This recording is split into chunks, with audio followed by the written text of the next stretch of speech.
Աբիլյան, պարոն Աբիլյան, Սահմանադրական դատարանի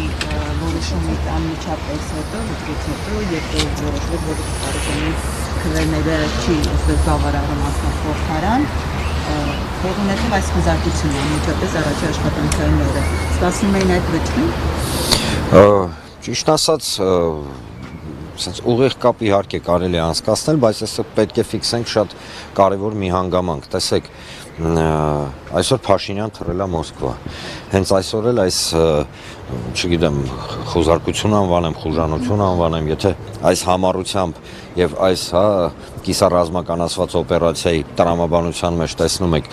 ավտոմատավորներ կանգնած, լուրջ sense ինչ-որ բաներ, նույն կերպ պաշտպանվեր Հայաստանի Հանրապետության շահերը,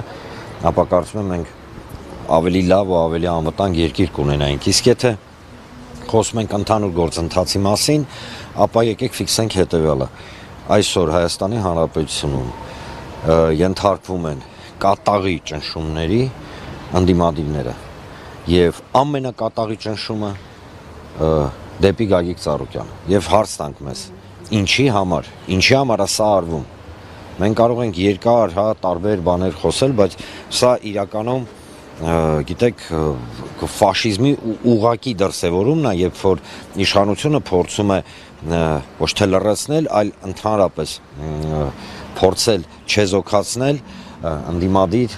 լիդերներին, մասնավորապես Գագիկ Ծառուկյանին։ Այստեղ պարզապես մի շատ կարևոր հանգամանք է, իրանք չեն հասկանում, որ այստեղ նույնիսկ Ծառուկյանի կամ այլ լիդերների խնդիրը չի։ Խնդիրը նա է, որ Հայաստանի Հանրապետության քաղաքացիների բացարձակ մեծամասնությունը մերժեց իրենց, բայց դա բնավ չի նշանակում, որ իրանք չպետք է կատարեն այն հանձնարարականները, այսպես անվանենք, որոնք իջեցվել էին Բաքվից եւ Անկարայից։ Հիշենք, չէ, որ գոյություն ունի սահմանադրության փոխման գործընթաց, որը արդեն իսկ Ադրբեջանում անվանում են Արևմտյան Ադրբեջանի սահմանադրության ներդնում Հայաստանում։ Այսինքն սրանք ինչ պատմեն, ինչ հեքիաթներ պատմեն Չորրորդ Հանրապետություն եւ այլն, սա ուղիղ կապ ունի Ադրբեջանի նպատակների հետ եւ իրենք բնավ դա չեն թաքցնում։ Խոսքը գնում է այս իշխանության ազիզ աղբեր Ադրբեջան եւ Թուրքիայի մասին։ Երկրորդը դա Հայաստանի Հանրապետության տարածքների հանձնում շինծու անկլավների տեսանկյունից, դա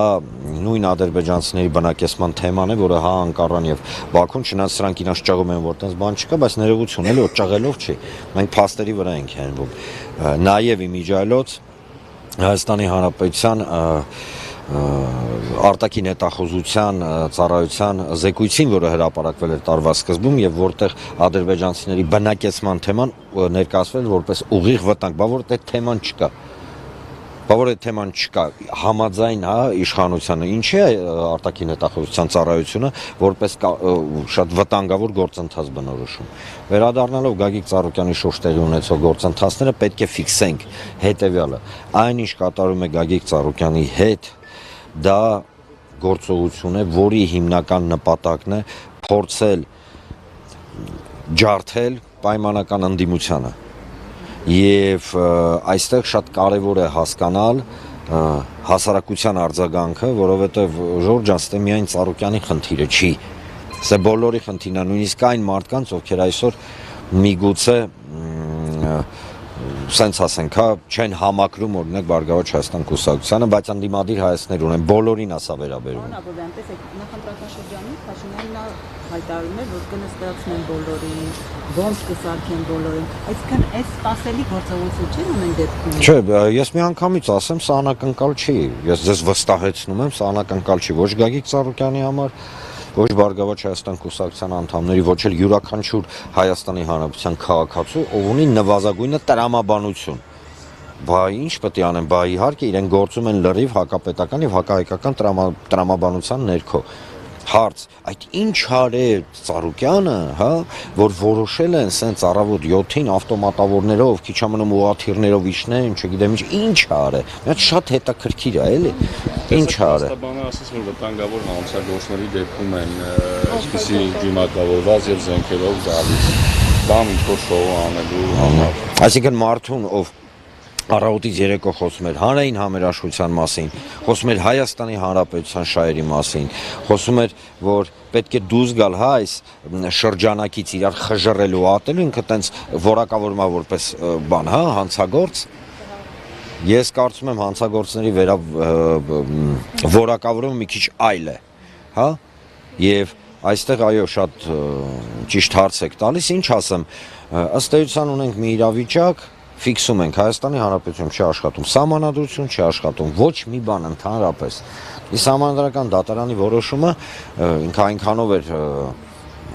կարևոր, որ եկեք ֆիքսենք Հայաստանի Հանրապետության սահմանադրությունը հրաժարվեց պաշտպանել Հայաստանի Հանրապետության Սահմանադրական դատարանը հրաժարվեց պաշտպանել Հայաստանի Հանրապետության սահմանադրությունը։ Իսկ այս ամենը արդեն ածանցյալն է այդ ամբողջ գլոբալ գործընթացի։ Երբ որ ասում եք նպատակ ամբողջ ընդդիմությանը կոտրել ջարդը, կարծում եք, որ սա տեղի է ունենալու մեր բոլոր ընդդիմադիրների հետ։ Ես չեմ կարող ասել հա անվանական մարդկանց մասին խոսել, բայց կարող եմ ասել հետևյալը. այն տրամաբանությունը, որին մենք ականատես ենք այսօր, այսինքն Հայաստանի Հանրապետության քաղաքացիների, հայերի, որոնք հանդիսանում են Հայաստանի Հանրապետության օգտին, ջարդում է Հայաստանի Հանրապետության իշխանությունը, սա է, մնացածը ոնց Հաղթել են Նիկոլ Փաշինյանը այսպես իրեն հաղթած է համարում։ Այս ամեն ինչը ինչի՞ համար։ Դուք պատասխանեցիք ձեր հարցով, հենց ձեր հարցին։ Բա հաղթող մարդը sense կանի, ում է ինքը հաղթել, ում ժողովրդին է հաղթել, ում հասկանում եք, սա պետք է շատ հստակ հասկանալ, ում են իրանք հաղթել, հայ ժողովրդին։ Պարոն Աբովյան, Բարգավաճ Հայաստանը քաղաքացիական պայմանագրին ազգային ժողովում խանգարելու էր, ինչի հետևանքով ԿԸՀ-ն 3.996 հարյուրորդական ձայները բավարար չհամարեց, որպեսզի Բարգավաճ Հայաստանը անցնի ազգային ժողով, հիմա ԲՀԿ-ն ինչով է խանգարում նրանց։ Խնդիրը ազգային ժողովի մեջ չի, մենք բազմաթիվ անգամ ասել ենք, մեր մոտ խնդիրը մանդատները չեն, մեր մոտ խնդիրը, չգիտեմ, այդ բասկաթոռները, կրեսլոները, դա չի մեր խնդիրը։ Մեր խնդիրը Հայաստանի Հանրապետության անվտանգային, տնտեսական, քաղաքական նվազագույնը այդ համակարգի անվտանգային ձևավորումն է։ Ինչի համար են անում հիմա։ Ես այլ բացատրություն, քան գիտեք ոնց նախապատրաստում են Հայաստանի Հանրապետությունը այն գործընթացների, որոնք կրկնեմ, հրահանգավորված, իջացված են Բաքվից եւ Անկարայից։ Դուրները գա, չգա, հասկանում եք, մարդիկ հետներս համաձայնվեն, չհամաձայնվեն, բայց տրամաբանությունը հստակ սա է ցույց տալի։ Հստակ Ժորժ ջան, մենք կարող ենք իրար հետ կռիվ անել, մածունը սևա թե սպիտակ, բայց դրանից ինքը սև չի դառնում, չէ՞։ Նույնը այստեղ։ Շատ պարզունակ, շատ հստակ իրավիճակ է։ Շնորհակալություն։